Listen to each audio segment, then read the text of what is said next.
And we're now live on Facebook here. It's Thursday morning. Ryan Walsh and Sam Michael taking over the morning show for our host, Jim Deedlow. Usually we're in the backdrop doing the production, video, and the audio. And Jim Deedlow had some studying last night. Also went to one of our sponsors, Giovanni's. Thanks to Mike from Munster for texting that one in. Mike, have a great day. Lori as well. And we'll get to some news stories, some hot topics. Tariffs are on the news front. I spoke with some people in the steel industry over the last couple of days, and right now they're liking it what President Trump is proposing, and we'll see if they stick with that. If there's any last minute changes in the small writing, small font that may turn their decision away from that. Sam? Well, I'll tell you, the steel workers are not going to never dislike it. They're going to always like it because it's going to help create jobs for them. Like I talked about yesterday in the afternoon, the worry is that you create these jobs, but tariffs is always just going to be a fancy word for taxes, okay? And everybody knows that. I'm not saying anything. This is not a genius revelation. But the thing is, and I made the equation with potatoes almost yesterday. So if we import potatoes, and you'd have to look at a list really of what we send to China and whatnot, but the biggest competitor for steel is China. And Trump, this isn't, again, people were surprised by this too, that, oh my gosh, what is he talking about? Tariffs? Tariffs? And it's like this big shocker, and Gary Cohen's resigning over it and all this stuff. And it's like, did anybody watch the campaign? Did anybody watch him talk about? He just kept saying he was going to do this. He kept saying, I'm putting the tariffs on him. They don't want to be fair. China doesn't want to be fair. We're going to tax them. And when they send their stuff over, it's going to be taxed. And that'll put it on a level playing field with our stuff. Because we have to abide by all these rules, and China doesn't want to. So we're going to tax them to make it fair. And that's fine. It's nice in a vacuum. It's a great idea. But the problem is the only thing in this world is not steel. The only thing in this world is not aluminum. So the problem is when you tax those things, China will just say, all right, fine. Well, you send this over to us, and right now, we don't charge you any tariffs to send your products here, and you're making all this money off of, as I said, okay, say we do send potatoes over there, right? We have all these potatoes, Idaho and the Idaho, whatever. It's all famous, okay? So say we send it over to China. Before it cost our farmers $0. All they had to do was pay for the shipping, somehow get it over there. Everything coming back was profit. Now China decides, well, you're taxing 25% on steel. We're just going to do the same thing on potatoes. So that hurts the potato farmers because they got to find a way to come up with that 25%. And then there's a trickle-down effect on that, too. It's going to hurt potato chip makers in the United States. They might have to lay off, say every potato chip factory has to lay off 50 workers because they can't find that 25%. The only way we're going to find it is if we have 50 people fired from their jobs. And then it might hurt, and I'm getting stupid kind of here, but it might hurt the French fry makers. It could hurt McDonald's. Maybe their French fries have to go up 25 cents. Maybe ketchup loses some of their business. There's this trickling and circling effect of economics that people just say, well, let's just tax these people, and it's no problem. And then all of a sudden you wait a minute. Why is my medium fry 7 cents more? Why is my bag of potato chips from Lay's 75 cents more? And it doesn't have to be potatoes. It can be anything. And there's 9% of that less in the bag. Right, exactly. I mean, it can be anything that we send over to China. And then just think about that thing in a vacuum, that one product. And then think about, okay, it branches off here. It branches off there. It's this and that. So the steel it's great, right? It's a good idea to help the steel workers. I like it. I read yesterday there's going to be a job here in the Midwest by St. Louis in Illinois, 500 workers. As soon as Trump signs it, they're going to hire 500 people and open up some of their parts of their plants and stuff like that have been shut down in recent years. But keep in mind, it's good in a vacuum. It might not be good for the entire country as a whole. The president is right in his thinking of trying to help the steelworkers. He said he was going to do it. We're going to put the steelworkers back to work. We're going to put the miners back to work. He was putting all these people back to work. But you never know where those dominoes are going to fall. And here's a report out by your favorite news organization, CNN. They have an update percentage for new tariffs on steel and aluminum imports. Share of steel and aluminum from state imports in 2017, and Indiana is 14th overall at 2.93%. And as you just mentioned, just outside of St. Louis, Missouri was the leading state that's got a share of steel and aluminum from state imports, 7.36%. and then Louisiana is next at 7.27%, according to the CNN source of Brookings. And you just saw about Missouri that they're going to add about 500 jobs once this goes into the signing. And then Louisiana, they are talking with Royal Dutch Shell, saying that they're going to do another Gulf of Mexico project if it does go through. Wisconsin's up there with the, right around Indiana in the top 15, top 20. They're looking to add on some projects with the steel and aluminum if this goes into effect. There were also some companies, though. I think I heard of one who, if you remember, right after Trump got elected, and especially right after he passed his tariff plan, that they were going to, remember all these companies that started coming out saying we're going to add 1,000 jobs here, 400 jobs there. One of them, and the name of the company, again, I cannot quite remember it, but one of them now was questioning if this tariff plan passes, if they were going to still do that. So don't be surprised if that happens too, because maybe these companies who were going to add these jobs, again, maybe they send a bunch of stuff overseas, and they think, okay, well, if Trump passes this, China's going to pass this, and it's going to hurt us, and we can't add these jobs. So again, you never quite know when you add taxes, especially, right? You never know where the effects are going to be on the consumer somewhere down the line. And when I say the consumer, I don't mean the people at the top. I don't mean the people at the bottom who can't, unfortunately, afford a lot of stuff. I mean us in the middle. The folks in the middle class are the consumers, basically, right? The middle class is the folks who are going to buy the everyday products, and that's the people you're trying to target. So I just get nervous. I don't like to hear tariffs. I don't like to hear taxes. But here's one that, on the flip side, that one industry that is actually a couple of industries, canning, and that's bottling, beer companies, pot companies, any of those that make juices in the cans. I mean, those are aluminum, and those industries are worried, and that's a comment from a Republican governor from the state of Wisconsin saying that they could hurt not only the state and also the country's canning and beer industries, also Campbell Soups and all of those industries of canned foods, canned veggies. I got a texter here on the text line if you want to chime in on that, 219-845-1100, or call us on the Carpenter's Local 599 phone line. Here, Sam Michael Ryan Walsh talking tariffs. Here's a texter. Tariffs will make fair trade not free trade. Some prices will go higher because of fair trade. It's normal. Trump wants fair trade, not free trade. Before getting a response into that one, Sam, just want to remind everybody that it's still slow on the Bishop Fort inbound. Traffic brought to you by Napleton River Oaks Honda. There was an accident at 79th Street on the Dan Ryan this morning, shortly before 6 o'clock, where a car flipped over, was on its side, and the 3 left lanes were closed off. They've reopened the lanes. If anybody's up that way, give us a call at 219-845-1100. But the slowdown, it goes all the way to the Bishop Ford to about 111th Street. So if you have to get somewhere in a hurry this morning, you leave earlier than you would expect because there are delays still 10 to 15 minutes inbound. But getting back to the comment on the text line, Trump wants fair trade, not free trades. yeah, he said it 100,000 million trillion times, right, in the election cycle, and when he was trying to campaign against Hillary Clinton, especially said it. And I agree. I mean, there's nothing wrong with it, but again, all the stuff I just said, I don't want to repeat everything. In a vacuum, it's great, but it could affect other stuff. You hear right there is a perfect example of that because China's able to so cheaply send all that stuff. So these companies are using that cheap aluminum and that cheap steel to make their cans and save $1 here and $1 there, and it all adds up to big-time savings for the companies. So if you're trying to make steel, which it costs us more money to make here, I mean, to buy, I should say, from our steel mills and stuff like that, because we have to follow different regulations and different environmental protection things that make things more expensive. China just does not do it. They don't follow that stuff, and so they're able to sell it cheaper. The tariffs are an idea to try and even that out, and if it does pass, we'll have to just see if it works. You said, Michael, I'm Ryan Walsh here, 6:33. Time to see you at Albert's. Let's take a couple phone calls here on the Carpenter's Local 599 phone line here. No Jim Delo today. It was up late studying after a good dinner at Giovanni's over on Ridge Road in Munster. Hey, welcome to the show. Hey, how's it going? Great. How about you? Pretty good. I'm on my way to a steel mill right now. Work at 7 o'clock. Well, perfect.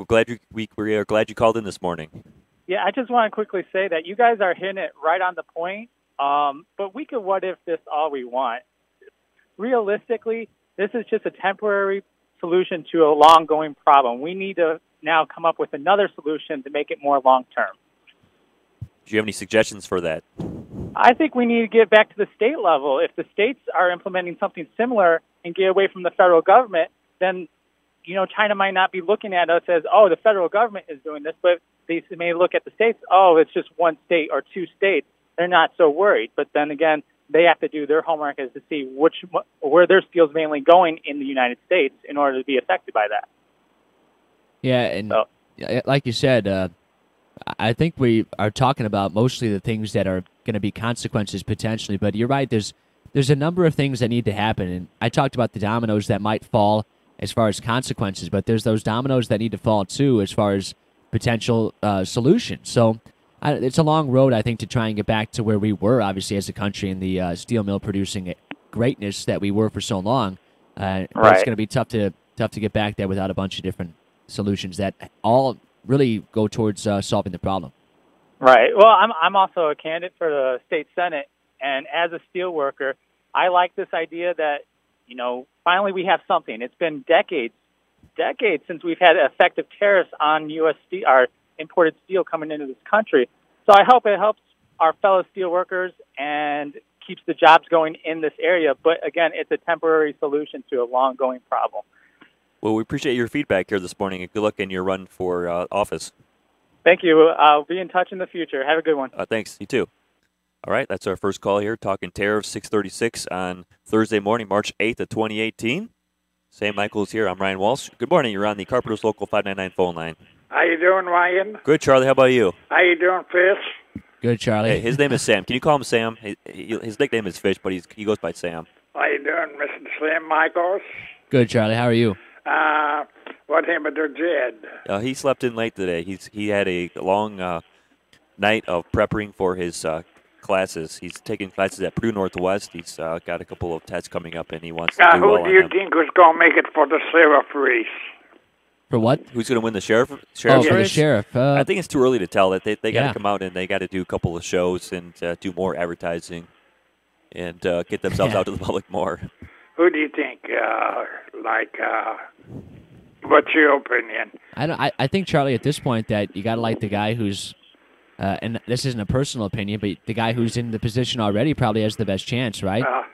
Oscar Martinez. What do you think about Dave Darling? Any interaction I've had with former Cherryville Police Chief Dowling has been a positive one, but that's been minimal, just hosting his show. So he seems like a pretty good guy, but then again, you never really know until you meet with the guy a bunch. I've just met him the couple shows we've done, and he seems like a nice guy from that. He's a nice guy, real nice guy. Yeah. Hey, Charlie, what's for breakfast today? What do you think? English muffin with some butter on it and some Not orange too much juice. butter, though, Charlie. Yeah, a little bit of butter. Oh, really? You like that? I do. When are you going to get Johnny and Steve on again? They're on vacation. They're down in Florida. Oh, on vacation? Yeah, they're on vacation right now. Oh, you have to give me their phone number. Okay. Thanks, Charlie. Okay, bye. Let's take another phone call here. Never a dull moment with Charlie. No. Never a dull moment. 219-845-1100. Again, Ryan Walsh and Sam Michael filling in for Jim this morning. And good morning. How are you today? Hey, Ryan, Sam, this is Lenny, and I want to give a little moo-moo and a pow-pow out to our old friend Charlie. Hey, you know what? He hasn't done that in a while. He used to do the moo, hee-haw. Yeah, pow-wow-wow. Yeah, pow-wow-wow. He used to make all kinds of noises. Chickens, cows, giraffes. And you name it. He had an animal noise. And it's like he almost had a soundboard in front of him. Steel tariffs, what a complex issue we have here. You're right about that. Our world has become so globalized over the last 10, 20 years. Mm-hmm. That complicates even more, right? You're right. I mean, everything's global. I mean, if you look at a car, there is a part from every country on there. Yeah. 35% of a car typically is made of steel. Steel comes from essentially 4 or 5 major companies in the United States. Every company has about 30% market share of any particular car platform of their steel. Obviously, the car manufacturers don't want to be reliant on 1 or 2 steel companies for all their automotive steel. Our cars get imported from other countries. Our cars are produced here and get exported to other companies. multinational ownership of car companies, it's just a complex issue. The bottom line is, I see what the administration is attempting to do. Overcapacity globally outside of this country is rampant. Not only for automotive steel, any kind of steel. Tin, plates, wire rod, hangers, pipe steel. It's just insane how much overcapacity there is outside of this country. This country, although will say that we're only at 75% capacity, in reality, the mill's order books are pretty gosh darn full and have a hard time producing and making on-time deliveries to the customer as it is.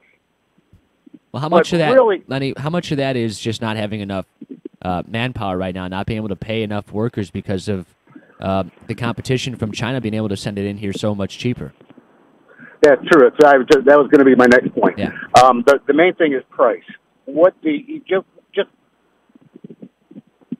I mean, if American steel companies are not making any money on steel, which is quite possible, they might make a little money on some coated and further processed products. But if hot band is coming in from China at $400 a ton, and it costs an American mill $600 a ton, and we're selling it at $600 a ton, that's what's wrong. That's what the administration is trying to fix. But the administration is so hated by half the country, so hated by the international populace, that it's just a tricky issue. So I hope I threw some talking points out there for other people to comment. I hope I sparked a few calls, and I'll listen as I drive into the steel mill this morning. All right, good talking to you, Lenny. Always, Ryan. Take care. That's Lenny right there, and some interesting points. You mentioned about the automobiles. I've looked up a couple of different articles on, whether you're leaning to the left or leaning to the right, and they both kind of have it where if this does get signed and it goes into effect, a couple $100 extra per car cost, maybe 5 to 10 cents extra per 6-pack of beer, and for vegetables and canned goods, things like that.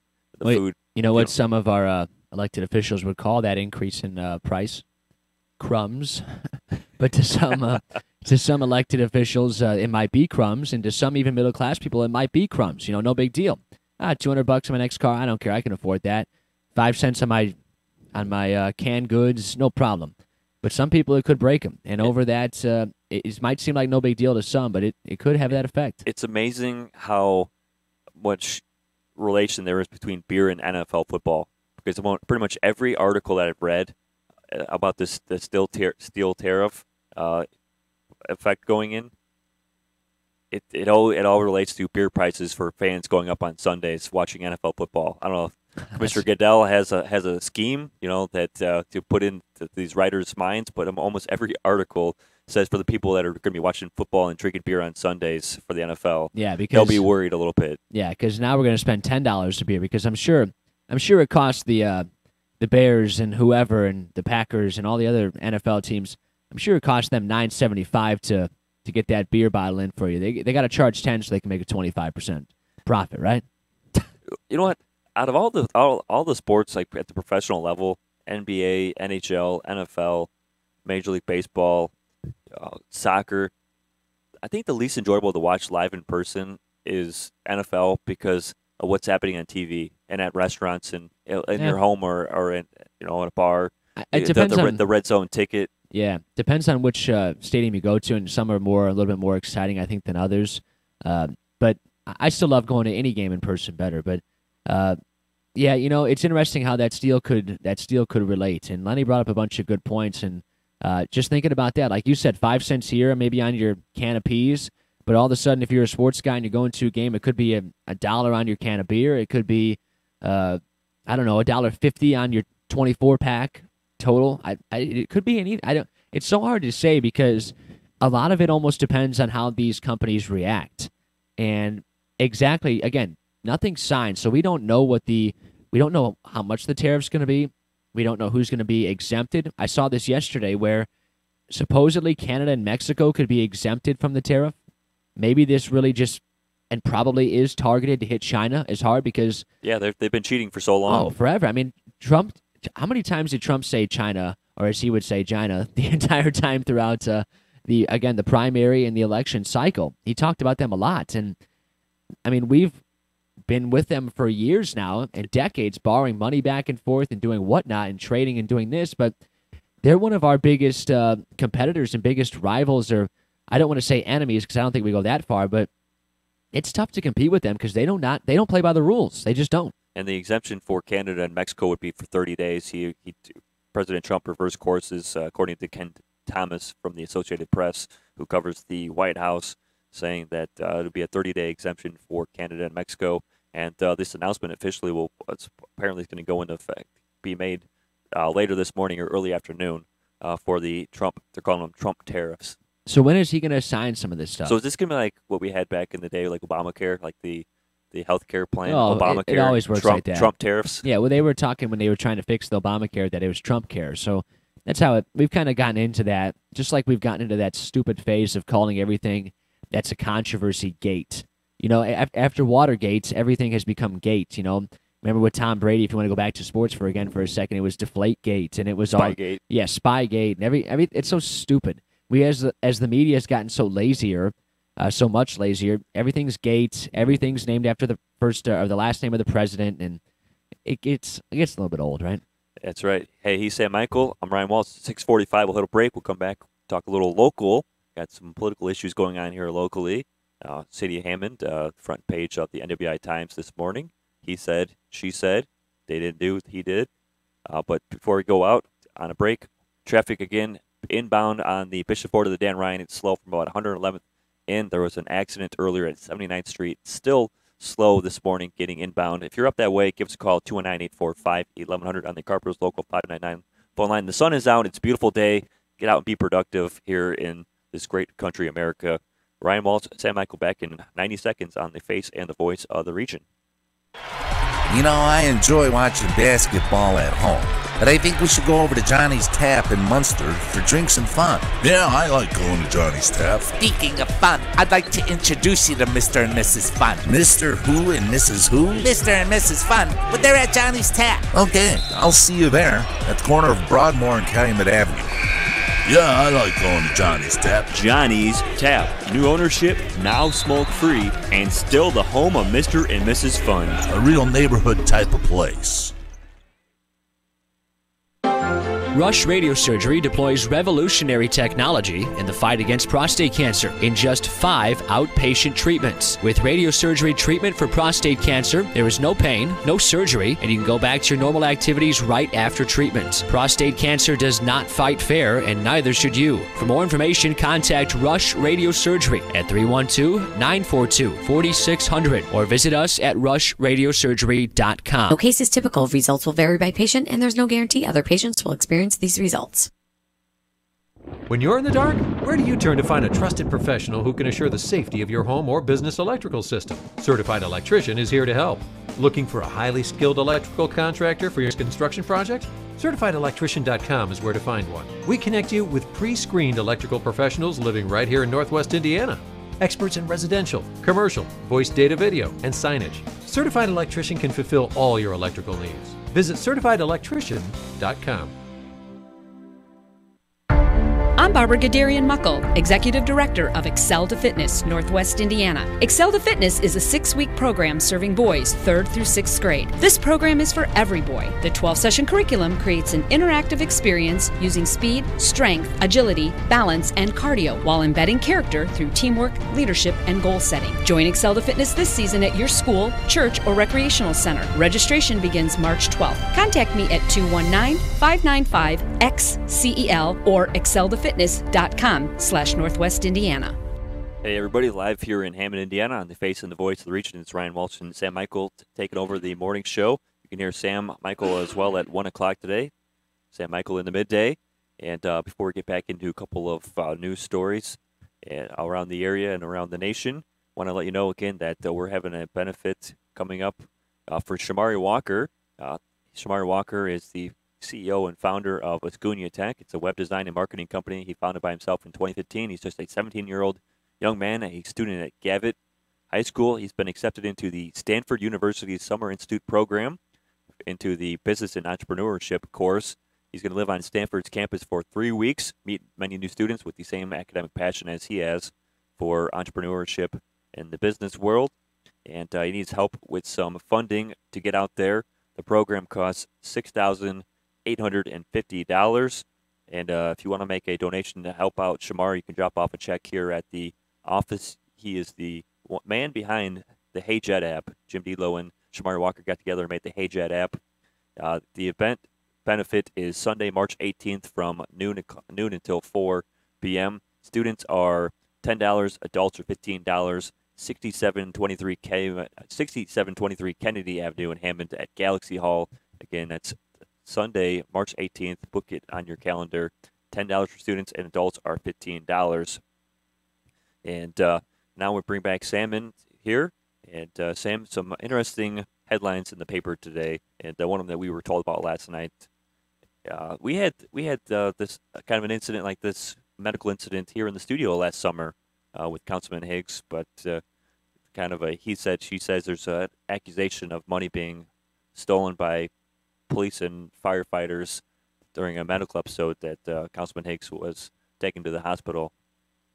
You never like to completely say that charges like that are just not true, because you never really know what happened until, well, you find out all the facts, right? But it just seems like not a great idea to suggest that first responders, firefighters, police, either one of them would steal $200, right, from not only from anyone, but if they were going to steal money, steal it from a councilman, somebody who is known throughout Northwest Indiana and throughout the city of Hammond. Just wouldn't seem like the right kind of guy. It's never good to steal from anybody, but if you're looking to steal something and not get caught, you should probably do it to somebody who nobody knows and would never kind of take their word for. And if people obviously trust a guy enough to vote him into office a bunch of times, Councilman Higgs might have some trust from the people. But if you make accusations like this and they're baseless, now he says he didn't say it. He says he kind of just went and asked, and if they knew about the money, made it seem a lot more innocent than the headline in the article would suggest that it was. But I don't like to comment on it all because you don't know all the facts. But if it seems like that's not what happened. Here's this quote from the article by Bill Dolan. It says, "That is not what happened. I simply went over to ask what happened to the money." They didn't accuse anybody of stealing it, just asked what happened to the money. Yeah, but the firefighters and police kind of say that he was almost on a vendetta, kind of looking for someone, saying, all right, who did it, basically. And police and fire or whoever was over there had body cameras on them the entire time. And Mayor McDermott had some quotes in that article, too, and basically said, from what I have heard, that didn't happen from the body cams, and that's going to vindicate everyone. So we'll see the information when it comes out. Got a couple calls on the line here, Sam. 652 Thursday morning. Traffic is light on the Indiana side of things. I-65 northbound, southbound, 30 east and west clear. The Borman both ways moving. Just the Bishop Ford right now, 115th through 103rd. It's slow. Again, there was an accident earlier where a car was slipped on its side. So that's what is happening this morning. Ryan Wall, Sam Michael here. Jim Delo taking the morning off. He'll be back tomorrow morning. You got a full deck of guests tomorrow. We're going to have Senator Donnelly from the state of Indiana for a call-in at 6 o'clock. I think we're going to get Dominic Nelson, head coach for Calumet boys basketball, calling in as well. And Shamar Walker is going to stop by to talk about the event that's for him next Sunday. But the lines are lit up, 219-845-1100. And if you just joined us, we talked a little bit about Councilman Higgs from the city of Hammond. And then also we were talking about the steel tariffs that could go in effect today by President Trump. You're on the Carpenter's Local 599 phone line. Good morning. Hello. Yes, I want to comment on the steel industry, and I would like to say a nice summation, Sam. You're a conservative, correct? I am. Okay. I've been studying world economics since the Obama presidential cycle, and that was a nice summation of things that are going on, because it's complicated right now. What I'm looking at tomorrow, Canadian housing starts and Canadian building permits are out, and the U.S. initial job claims are out. I've been an active spot Forex trader I trade the euro. I'm a euro trader, and I pay attention to equities, all the stuff that Jim used to do. He was a bond trader. Okay, Jim knows all this, but this stuff is very complicated, and it takes a lot of research. because his mind is on that radio station. And you guys are doing a very good job. Nice, and you and Ryan and that. Thank you. Because sports is, you could do a lot of sports analogies with world economics, okay? But world economics, not everybody, football and soccer are two different terms, okay? And I'm gonna, because elections are coming up, and Lake County is notorious for its politics, and so is Chicago. I'm a liberal Democrat, but I'm as conservative as you, Sam. And me and you arguing over a point that some of the callers that call in is futile. I could never win an argument with you, ever. I've written term papers. I've tested this. I'll give you an example. I'm a practicing Roman Catholic, and I thought one day I'd be a smart aleck, okay, because I took some courses online, how to use social media and that, and Facebook and Twitter and LinkedIn. So I went on EWTN's website, and guess what the issue was? Hot topic, abortion. Okay, I took the pro-choice, okay, not the pro-life. I lost. I thought I was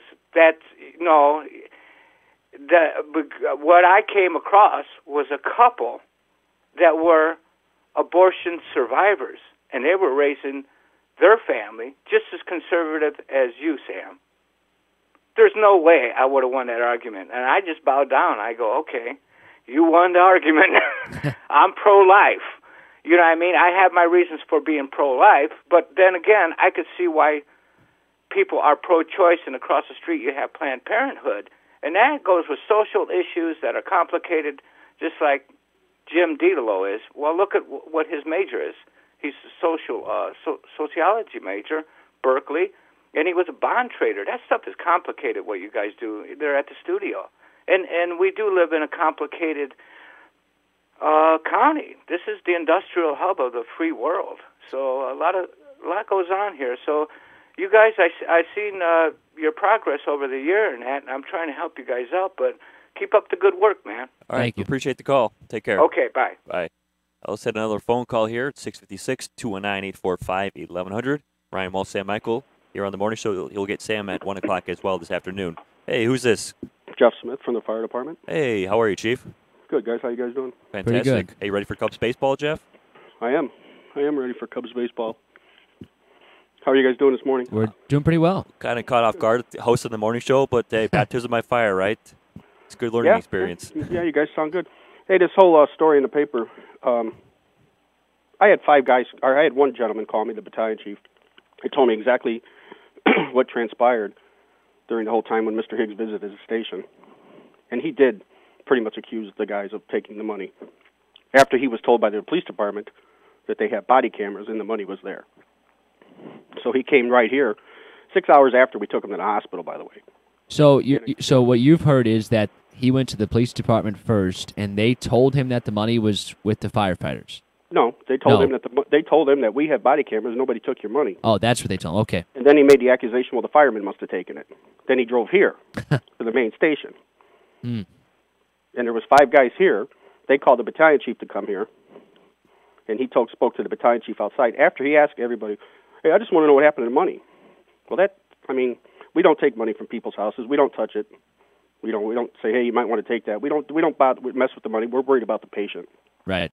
So if you asked, and I'm sure you asked your battalion chief, or I talked to him on. He called me like 1 minute after Higgs left the station that day. After he had made threats, he votes on our budget.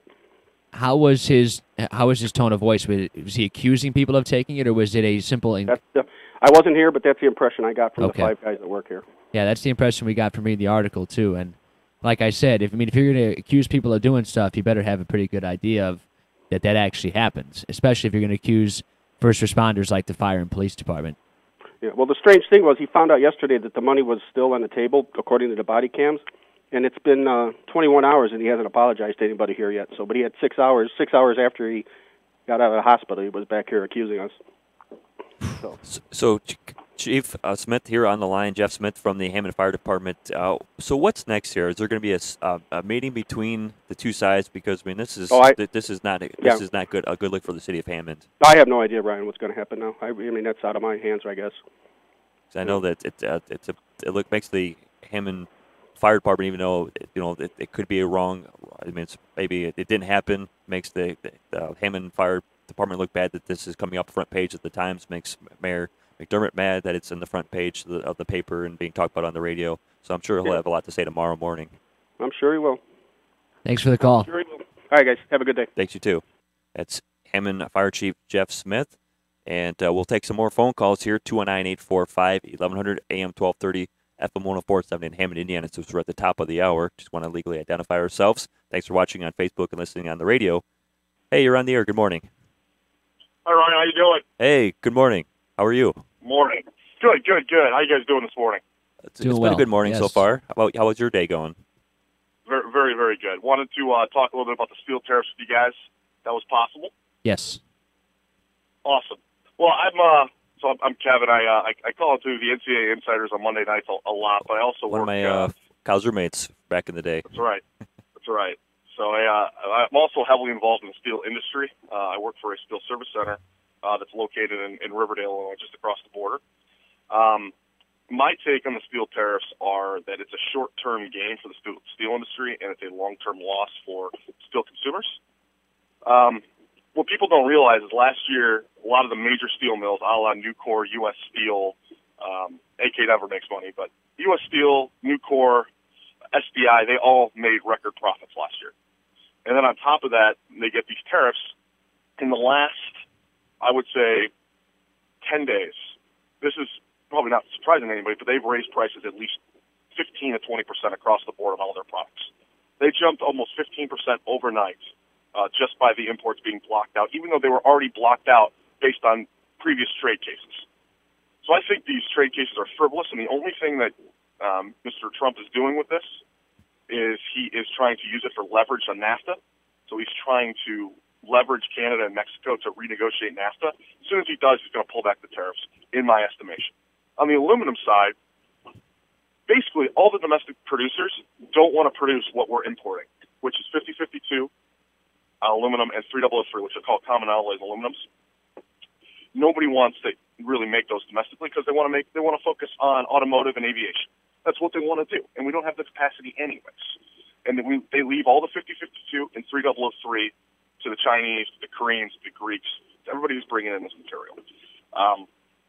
We need imports. We are a steel short country. I don't think people realize that. We cannot produce enough steel domestically to cover the demand we actually have. And now it's people's consumers. People aren't going to say anything right now, but consumers, maybe a year or two from down the road, are going to be paying a lot more for their TV. They're going to be paying a lot more for their appliances because the price of the goods are just going to go up to manufacturing. So, like I said, short term, it's great for the steel mills. Of course, they get to raise their prices as much as they want. Long term, it's probably going to hurt our economy. So that's my 2 cents on the steel tariffs. I think that's a great call, and I think you're basically spot on, and that's a good thought process behind it because it's kind of the worries that I had, like I was talking about. Down the road, I think it's going to affect the consumer negatively. And again, when I say consumers, it's most of the time middle-class folks, and it's us grouped into that. And you just have to be worried that it's going to help these people because they've been, for so long, the steel mills were kind of hit hard by a bunch of stuff. But as you mentioned, now maybe figuring out how to try to turn things into profits when they're making record money last year. So it helps the workers now, but it could end up hurting everybody in the long run. But I like your theory, too, and I've heard that theory that Trump he's called the master negotiator or whatever. At least he's a pretty good negotiator, and that could be his plan the entire time. I think it's a good theory. I think he probably is doing that, and I also now there are. I say that some imports don't make any sense. So South Korea, all they do is they don't have any oil country tubular good production or uses at all. They don't have any rigs. They don't have anything like that. 100% of what they produce is for export to the United States. There should be a tariff on that. You should have some domestic capacity to use some of your products. But a lot of the other stuff just does not make any sense. It's not our fault, the steel consumers' fault, that U.S. Steel hasn't reinvested their profits in, 8, 9, 10 years, and their assets are falling apart. Not my fault they lost, $750 million in the first quarter last year because they just let their blast furnaces go, without maintenance. Kevin, what are your thoughts? All in their yeah. I was going to interrupt, Kevin. What are your thoughts here on the tax exemption or the exemption for 30 days to allies Canada and Mexico? Do you think that's going to be 30 days, or do you think President Trump will extend it, or it will not be 30 days at all? He's going to kick the can down the road. He's going to just keep extending it 30 days until NAFTA is signed. And then he's just going to say, oh, you guys are excluded. He's going to continue to kick the can down the road. He's just going to have the threat of that over their heads as a negotiating tactic. That's what he's going to do. And it's going to be, I think he's just going to kick the can down the road, to be quite honest on this, because he's already gotten the net effect he wanted to. Steel prices are going through the roof. Nobody wants to import anything. There have been no import offers that I can see into the United States besides Canada and Mexico for a very, very long time because it's uncompetitive. The world pricing, it costs, so let's say, to export into the United States, it costs about $100 to bring it from Europe or anywhere else into the United States into a port. So if the cost is $600 per ton overseas, it's $700 to get it here by freight, transportation, insurance, everything like that, handling. So prices were still uncompetitive, so nobody was bringing in imports anyways. So it's just the timing of it was very, very weird. It's the only thing he must be doing is trying to use it to renegotiate NAFTA. Yeah, and you know what? And you're right about that because that's why I like the theory he's mentioned in his recent tweets and some comments he made basically about NAFTA, and almost came out and said it directly without kind of saying it directly, that your theory may be in fact what he's doing, just kind of saying, hey, you know what? If we get to NAFTA, no tariffs. So we'll see. Yep. Thanks, Kevin. Exactly. No problem. Thank you guys for yeah. One more on the way out, Kevin. How far is Xavier going in the Big East? How about I share my prediction on the NCAA Insiders on Monday night at 6 p.m.? Yeah, after the tournament's over. The Big Oh, the Big East tournament. I thought you meant the main tournament. Yeah, the Big East tournament this weekend. Oh, the Big East tournament, they are going to lose in the semifinals, I bet, to Seton Hall. All right. No, not Seton Hall. They're going to lose to, let's go Butler. I think they're going to lose to Butler. I don't think they're playing great right now. They've won 11 out of 12, but the last couple of games have been a little suspect. I think they're going to probably lose in the semis, or if they don't, they're going to get trounced by Villanova like they always do. All right, thanks for the call. We'll talk to you Monday night on the Insiders. You'll be here, right? You're going to come by the studio? I will be in studio on Monday night. Sounds good. Thanks, Kevin. Thanks, guys. Appreciate it. All right, we'll hit another phone call here at 7:07 in the Calumet region. Jim Delo off today, up late night at Giovanni's and then studying for a couple of papers and exams that he's got going on before spring break. 219-845-1100. You're on the air. Welcome to the show. Good morning, Sam. Good morning, Ryan. Good morning, Mr. MX. You know, the meme has been made of Mayor Tom and Anthony Higgs. But what I want to see is the video cam that the police have of Anthony Higgs, because there was no problem of the video cam being shown when Paul Matier had his little episode. Do you know what I'm saying? Do you remember that? Yeah, people were asking for it. I don't remember. I can't confirm if it was shown or not shown, but I do remember people were asking for it. I seen the video. It was on the Hammond Times, shared it, and showed Paul Matier. He said, she said, doesn't mean nothing. I want to see the video.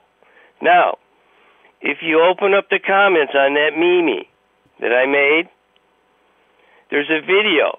It says, exclusive, Anthony Higgs caught stealing yard signs. It was a he said, she said, but he was taking Dave Ham's yard signs. So, and Councilman Higgs says that Dave Ham told me to pick him up. Well, now watch that video. Let's stay on topic. What are your thoughts here on this that's going on right now? That's some old adage that you're digging up from a few years ago. What are your thoughts here on this he said, she said from Councilman Higgs and the Hammond Fire Department and the mayor's office? Bozo Circus is on the air again. That's like the meme says. Now, let's go to steel tariffs. 41, what I got? 1975, that makes it 41 years, right? No, 43. Mm-hmm. The last caller says, oh, we can't make the steel. you know what, he's right, because NAFTA shut down all different kind of products made by the steel mill. Inland Steel, we don't make rebar anymore. We don't make plate anymore. Okay? You know, plate. We don't make structural steel. We don't make round bar. Of course we can't keep up. It's because NAFTA caused that. And what I don't like is Hillary putting a psych job on all the people saying it's the Rust Belt. Well, Hillary caused that Rust Belt. Now, I don't even know if we make armor plate in the United States. I think there's one place left. All right? Try to fight a war. This is what this is about. This is a trade war. Try to fight a war without armor plate. You know, if you listen to Trump long enough, he'll tell you what he's thinking. Like Sam Michael picked it up. China, China, China is exactly right. Canada ain't doing what's wrong. Mexico ain't doing what's wrong. It's China. And you know how why? Because I know as a Boilermaker that when the steel come in, China will stamp it France. China's the big, huge problem here. And you know what? What does China want to do? They want to take us over. So does South Korea. So if you guys believe that we don't need steel mills, that's okay. But I think this is just an ongoing thing. He said, she said, until we see the video. And I want to see that video. All right, we'll try to get that out of the mayor tomorrow, okay? MX, we got to hit a break. Thanks for calling in this morning. Bye, thank you. All right, bye. That's MX right there. Ryan Walsh, Sam Michael, Dave Kuzik's going to join us. He's going to host the Frank Mervan Show coming up at 7:35. The North Township trustee, Frank J. Mervan III. We'll be back in a few moments here on the face and the voice of the region. What gets you fired up when you think about college? Explore your roar at Purdue University Northwest. With 2 exciting campuses in Hammond and Westville, more than 70 areas of study, and NCAA Division II athletics, Purdue Northwest offers it all at an excellent value. Learn more at pnw.edu and apply today. That's pnw.edu. Join the pride at Purdue Northwest. Hello, I'm Patrick O'Haver, athletic trainer at Highland High School. Athletic training is part of Community Healthcare System's sports medicine program. Our fellowship-trained, board-certified experts are ready to treat the athlete in you, whether it's pain or injury from activity on the court, in the field, or in your everyday life. We offer services and locations throughout Northwest Indiana. Visit our website to learn more at comhs.org/sports. Men, are you taking Viagra or Cialis for ED? ED should not stand for expensive drugs. If you're taking Viagra, talk with your doctor about Sildenafil. Now you could get the same active ingredient in Viagra in generic 20 milligram tablets for less than $2 each, saving over $30 per dose. Available at Vito's Pharmacy. Call us 219-228-7200 or visit us at vitospharmacy.com. Vito's Pharmacy. As the preacher once said, the best kept secret in Lake County, Spike's Lakeside Inn 2, restaurant and bar, Cherville, Indiana, serving seafood at its finest, Lenten specials, also full sandwich and dinner menu, homemade soups with full salad bar. For your adult dining in a comfortable atmosphere, come join us at Spike's Lakeside 2, located at 21 East Joliet Street, Cherville, Indiana, next to the police station across from Town Hall. For reservations, call 322-4444, serving Thursday through Sunday. Remember, 25% off your dining bill on Thursdays and Sundays. Follow us on Facebook. Hope to see you at Spike's Lakeside 2. For a fast and friendly car wash, go to Easy Clean Car Wash. Easy Clean is happy to announce their new location's grand opening at 1637 45th Street in Griffith. Open 6 a.m. to 8 p.m. 7 days a week. Or stop by one of our 3 other locations in Highland, Cherville, and Lansing. Free vacuuming, carpet shampooer, air freshener, and towel with every wash. And it's fast, easy, convenient, safe, and gentle. Go to myeasyclean.com for more information. Baxter Printing, located at 3837 Ridge Road in Highland, is a family-owned and operated union print shop that has been serving Northwest Indiana for over 60 years. Our list of satisfied customers range from union locals and politicians to the everyday entrepreneur working hard to get their business off the ground. We help make that happen through our expert design and advice, creating everything from every door direct mailers to business cards and banners. Why don't you let the Tarosi family at Baxter Printing assist you in your next project? Call us today at 923-1999 and hear me say, Baxter Printing.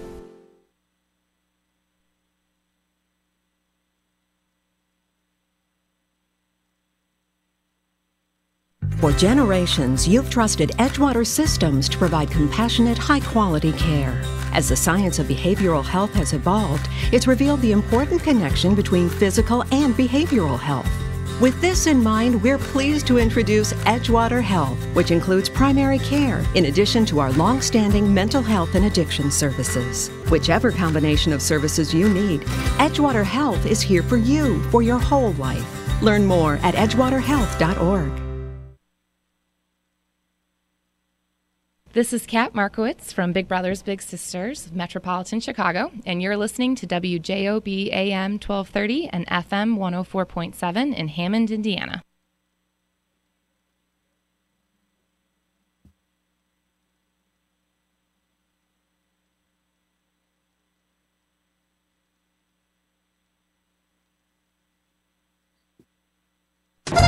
Did you know that Hammond, Indiana is having their first annual St. Patrick's Day Parade on March 17th at 1 p.m.? The parade route extends from 173rd Street in Kennedy to 161st Street. Please join us. We are going green, and don't forget to stop in at Freddy's Steakhouse, located at 6442 Kennedy Avenue on the corner of 165th Street, for a special appearance of the Shriners Pipes and Drums at 4 p.m. Stay for dinner. We'll be serving corned beef and cabbage and green beer. For more information, please call Freddy's Steakhouse 219-844-1500. Hammond's St. Patrick's Day Parade on March 17th. Alrighty. Is that better, Sam? I'm Dave Kuziak. I'm helping out today. I was just listening to you guys, by the way. And I looked at my phone. I'm like, yeah, I'll come help you guys out. Let me see if I can give. I think my headsets are. Which one am I? You're on. You should be on one. Yeah. One. Yeah. Let me go. All right. Yeah, I think I've gone through another set of headsets. Uh-oh. The left ear's not working now, so this might be my third set. These are not that old, so I think the key is to be very careful with them. You know what I'm saying? Because I think when I just wrap it up and throw it in the back seat, I think somewhere along the line I start having some problems because these are not cheap. No, they're not. And these did not last anywhere as long as the first set did. Welcome. Good morning, everyone. It's 7:16. He's Sam. I'm Dave. I'm filling in for Jim for a little bit, helping Sam out. Sam's got a couple hours. What do you do, 1 to 3 now? Yeah, 1 to 3 in the afternoon, so yeah. I'll be filling in next Wednesday and Thursday as well. Jim takes a few days off here, especially after he's got some classes that he teaches and he's got some classes that he's going to, and we just finished up a big week of sectional play, so got to give that voice a little bit of a break. And at 7:30 we have Frank Mervan, North Township trustee and former classmate of mine. We both were at Knoll at the same time, and then Frank's transferred over to the governor's mansion at the corner of 169th and Grand. Many people know that as Morton, so he'll be coming in. Sam, what's going on this morning? A lot. You heard some of it, I think. Councilman Higgs and the steel tariffs, and then there's some other things we didn't really have time for because we had plenty of calls on the other stuff. So I have a picture, and I could find it somewhere, of my father in 1986 in the Times. He was a union official with Local 1011. Speaking of the dumping of steel back then, and made sure that all four of us went to college because he said back then, and he was always ahead of his time, that the mill would not be a place for you guys just to walk into. Now, he graduated from East Chicago Roosevelt in 63 and walked directly into Inland Steel and started working. And so this is something that they knew that was going on for a really long time. And I'm not the biggest guy at talking about world issues, you know what I'm saying? But all I could say is this: I understand everything, and this is an internal battle in the United States of America, because the rest of the states didn't care that we were losing these jobs.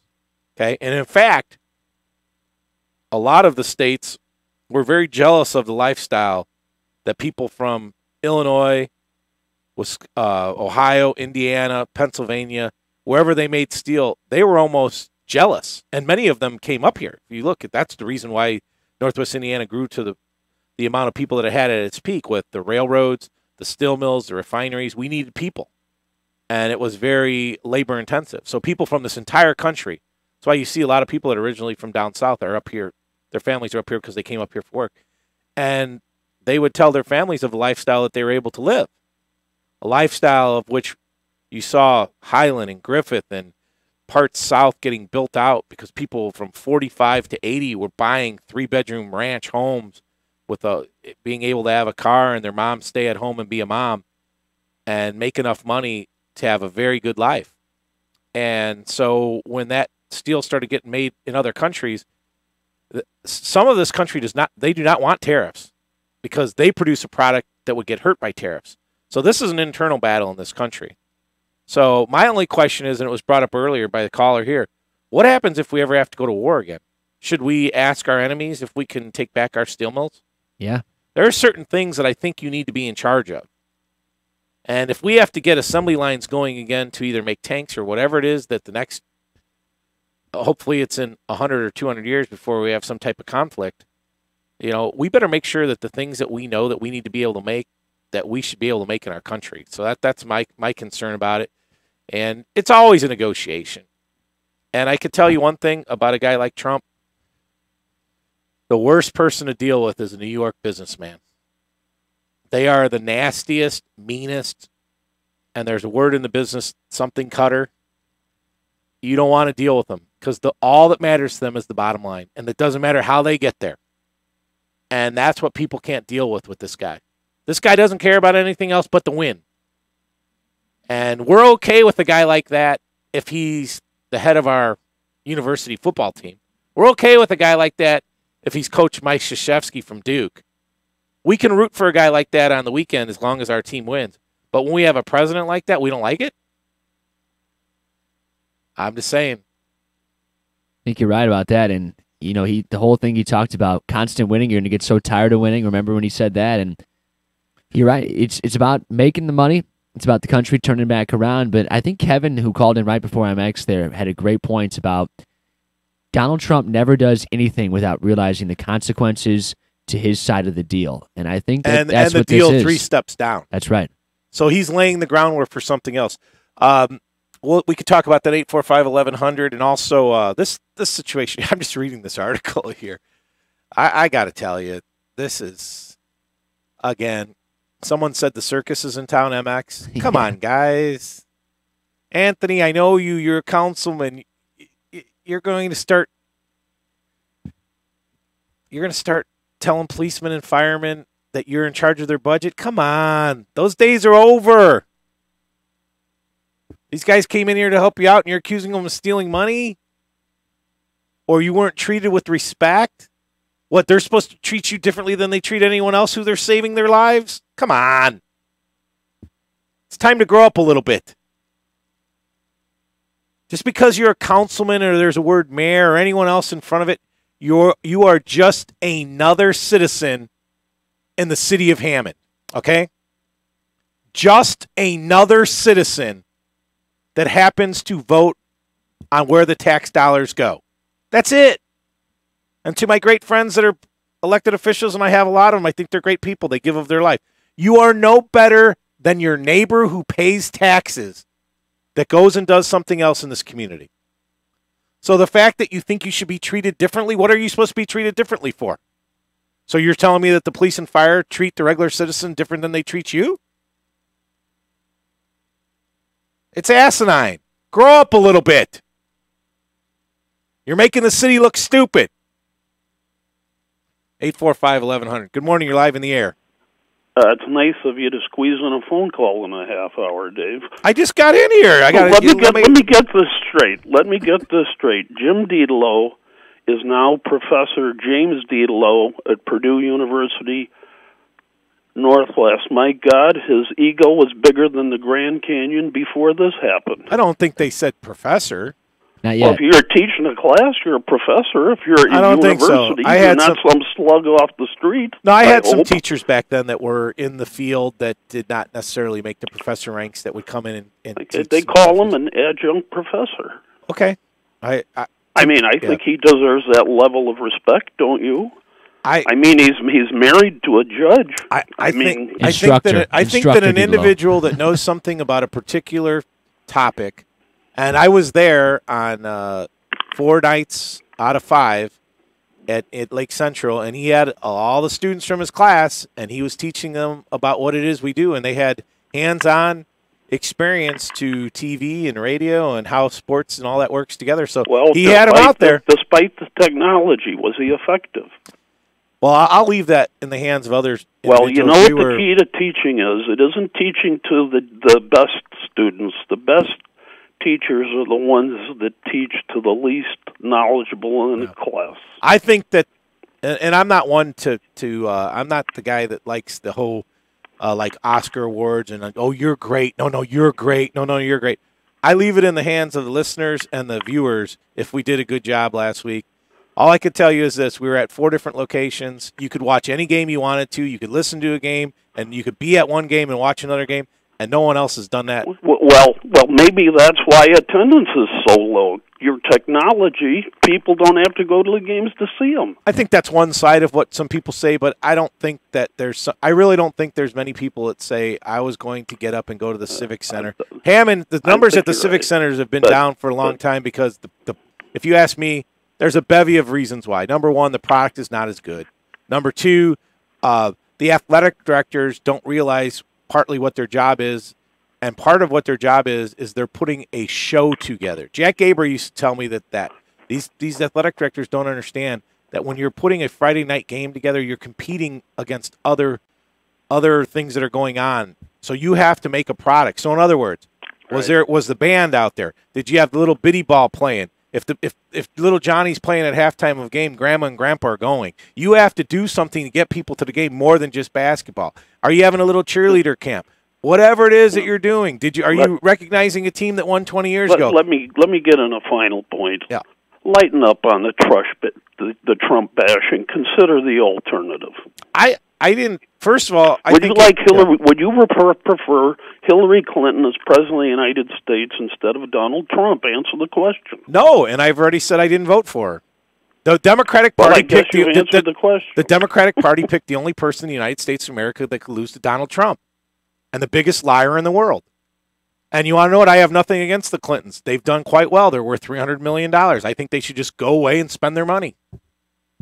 I have something against the Clintons, but I'm serious. I listen. It's America. Good for them. It's a capitalistic society. How does a president become worth $300 million? I've said this before on my program. Why are we paying people $3 million to speak at universities? Mm-hmm. Why are we paying President Obama? President Obama, here's my prediction, will be worth more than the Clintons. You're not wrong. Okay? So you mean to tell me that these organizations are just bringing these guys in because they want to? No, because they're paying them back for decisions that were made during their tenure. Yeah. Or during their term. 845-1100. He's Sam Michael. I'm Dave Kuziak filling in for Jed in the region. Jed taking a day off. Is he coming back tomorrow? From what we understand, yes. Okay, Jed will be back tomorrow. Looking at today's paper, it is. I'm supposed to look at these lines. You can. Yes to Hillary, no to Trump and O'Connor. Arcelor tell us 3 different plate mills locally, including Armor Plate at Barnes Harbor. Chicken and egg situation here. If you can't supply the demand, then we must increase our capacity. I'm just going to tell you, I know a lot about a lot of things. I am insufficient to tell you the supply and demand aspect of the steel industry. All I could tell you is that my father was a steel worker for 32 years before he passed away. He walked out of high school at age 18, and he was a steel worker till the day he died at age 50. Okay, he told me that the steel mill has seen its height in the United States of America long before he passed away. And I could tell you from him being a negotiator on the team and being out in Pittsburgh all the time, that when they went to negotiate, it wasn't how much we're going to get, it was how much we're going to keep. Okay? So that decline has been going on for a very, very long time. And if we should get anybody, and I talked to an individual that worked at Inland for a very long time that was actually in the marketing and sales department. It's Jimmy's buddy Kleizak, who actually used to understand the market and have to determine what product they were going to make. So unless you're really in one of those capacities, all it is speculation. It's a very complicated and strategic market. There's so many different avenues. What Lichtech Mattel wants to do, he determines a big portion of the market. So just because something's happening right down the street here doesn't mean that he's not doing it to help his market somewhere else in the world. So it's more than I can explain, so that's why I try to stay away from world markets. I'd rather talk about why a councilman is calling a policeman and a fireman theft or thieves, and that he didn't get talked to with the proper respect when they were trying to save his life. I mean, at one point, is there a decorum that you're supposed to have when you're an elected official? You'd sure think so, and you're right about that. It was basically, if you think you're going to take money from me, then I'm going to stick it back to you on the other end with my vote. And you're right, it's crazy. So 845-1100, just listen to me for a second here. I'm looking at the paper. I haven't even read the whole story. I'm looking at this. If I'm coming here and I'm looking at I want to move here or I want to do business here and I want to start understanding what's going on in the area, I'm going to look at the local paper. We have a councilman talking, whether it happened or not, let's just say he thought it happened.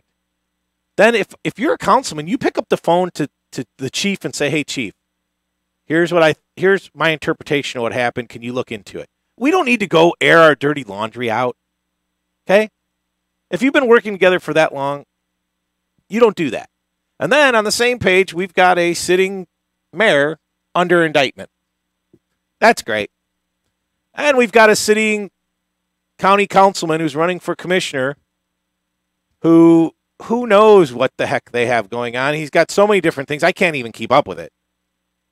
And we wonder why people laugh at us and we get upset when people say that we're a bunch of bozos. Have you ever thought about that? Have you ever looked at who's actually representing us at the leadership level?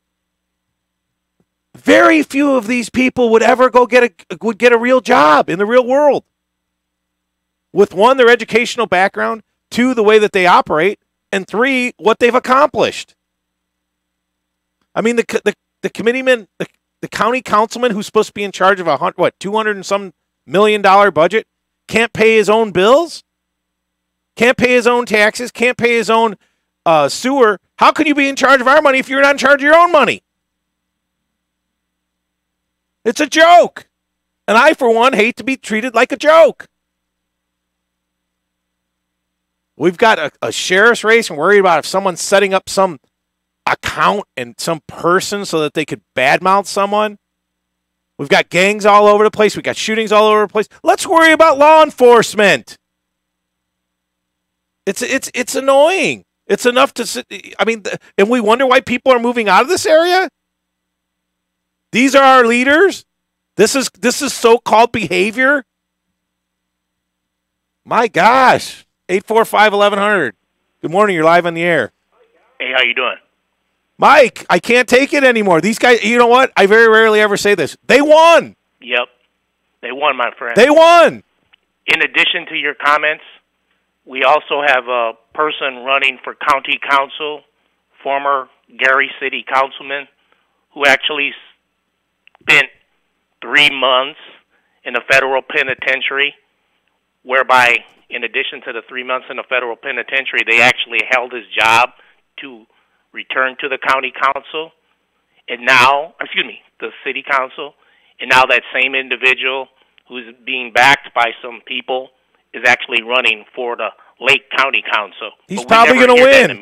He's probably going to win. And he's probably going to win. You know what I think it is? A lot of these people really believe that they're almost the only people that are qualified to do the job. That once they get in there, that select group of people who have won, that nobody else can do this. Like, well, okay, if we don't let this guy stay in his job, I mean, we know he did this, we know he did that, but he's still better than any other option possible. And so they have to, by their standards and by their good conscience, just keep the guy in there. And that's what you keep seeing. People committing crimes and committing theft and Mike, don't you get, I can't take it anymore.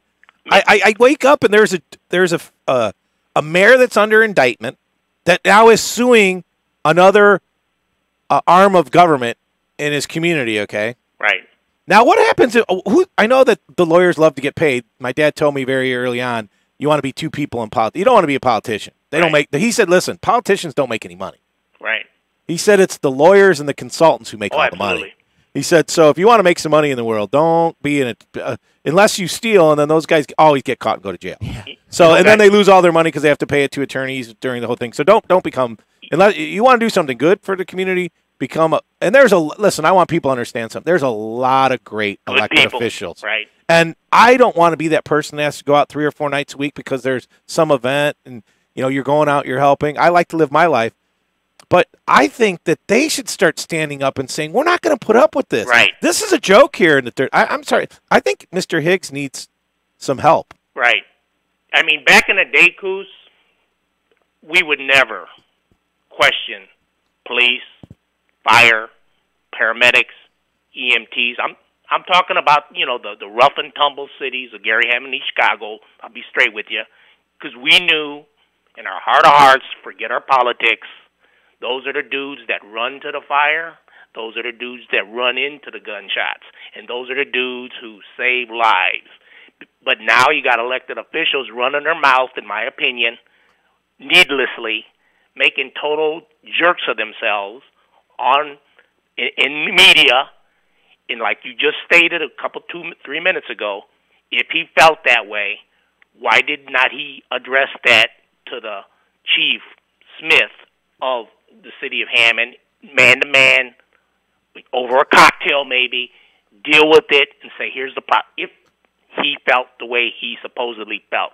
But the thing is, we have elected officials just get on media, I'll say media, I'm using it very loosely, just run their mouth, say so many inaccurate, unaccountable, asinine things on the airways, on these social chat rooms and not MySpace, Facebook, blah blah blah.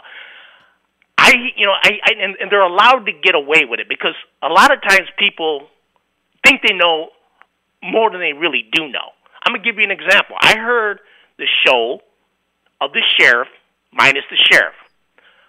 I heard the people speaking for the sheriff state that incorrectly that the former jail administrator, quote unquote, left for another job.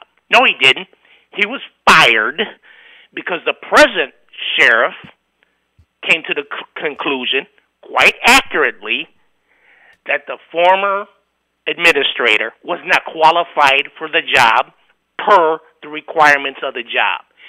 And I don't understand how they even give it. If there's requirements to either be an administrator or a warden or whatever it is, how do you even get the job unless you meet all the criteria? Hey, Mike, we're coming up against it. We've got Frank Mervan in. I appreciate you giving us a call.